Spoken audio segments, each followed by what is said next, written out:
दोस्तों नमस्कार। दोस्तों अपना देशवा में कुछ सालों से अजीबोगरीब बातें हो रही हैं। कभी कोई फरमान निकाल देता है कि कोई अपनी जाति का नाम अपनी गाड़ी पर नहीं लिखेगा, कोई जातिगत सम्मेलन नहीं करेगा। वही अदमिया कहने लगता है कि भगवान राम हमारे कुल में पैदा हुए थे। इस बात का हमें गर्व है। पिछले दिनों इनकाउंटर की खूब घटनाएं हुई जो उत्तर प्रदेश तक सीमित थी, लेकिन अब बिहार भी एक विशेष पार्टी के शासन में आने के बाद अछूता नहीं है। लगता है होड़ मची है कि मेरी पुलिस ने ज्यादा इनकाउंटर किए तो तेरी ने। तो दोस्तों आज बात होगी बिहार के बहुचर्चित भरत तिवारी एनकाउंटर के बाद जिस तरह की बातें हो रही हैं वह एक विशेष सामाजिक चर्चा का विषय क्यों बन रही है। दोस्तों मैं हाथ जोड़कर माफी चाहता हूँ। यह प्रश्न जो मैं खड़ा करने जा रहा हूँ वह किसी भी जात विशेष को नीचे या फिर ऊंचे दिखाने के लिए नहीं है। पिछले दिनों बिहार के भोजपुर जिले के जगदीशपुर अनुमंडल के बेलौटी गांव में भरत तिवारी नाम के एक व्यक्ति का एनकाउंटर होता है जिसमें उसकी जान चली जाती है। हिंदू सामाजिक ढांचे के अनुसार तिवारी तथा कथित सबसे ऊंचे पैदान पर आते हैं जिनका हर क्षेत्र में रसूख है। विधायिका, कार्यपालिका और न्यायपालिका हर जगह उनका प्रतिनिधित्व अधिक बताया ही नहीं जाता है भी। एनकाउंटर के विरोध में बेलौटी गांव में लोगों का रेला लग जाता है।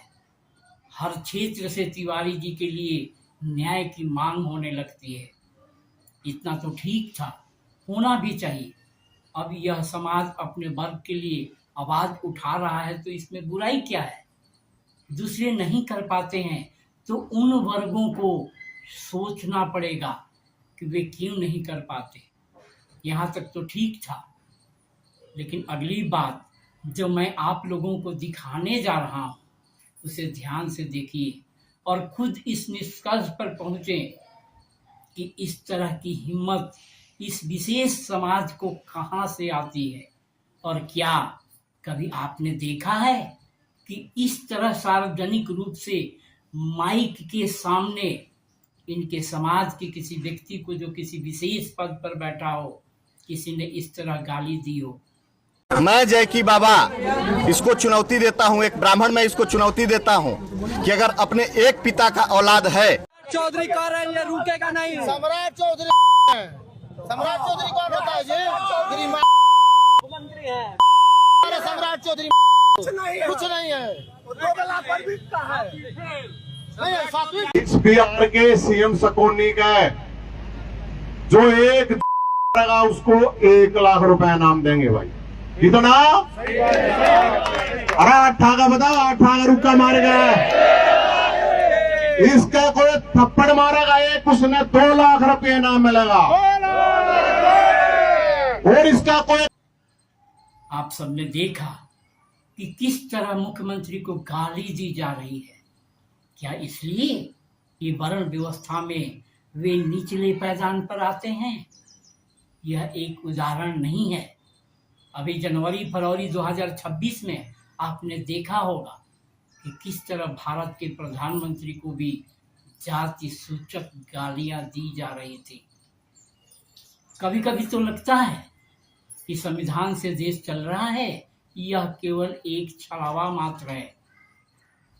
इस बाबा को देखिए, इनका कहना है कि राम जन्मभूमि ट्रस्ट में जो चोरी हुई है उसमें जो ब्राह्मण हैं उन्हें 6 महीने की सजा देकर छोड़ दिया जाए और जो यादव हैं उन्हें फांसी दे दी जाए। अब आप सोच सकते हैं कि ये सब तो मनुस्मृति की बातें हैं। दोस्तों कमेंट बॉक्स में कमेंट करके बताइए यह देश पूरी तरह संविधान से चले न कि मनुवाद से। इसके लिए एक पढ़े लिखे देशवासी का क्या कर्तव्य होना चाहिए। तब तक के लिए जय भीम, जय संविधान, जय भारत।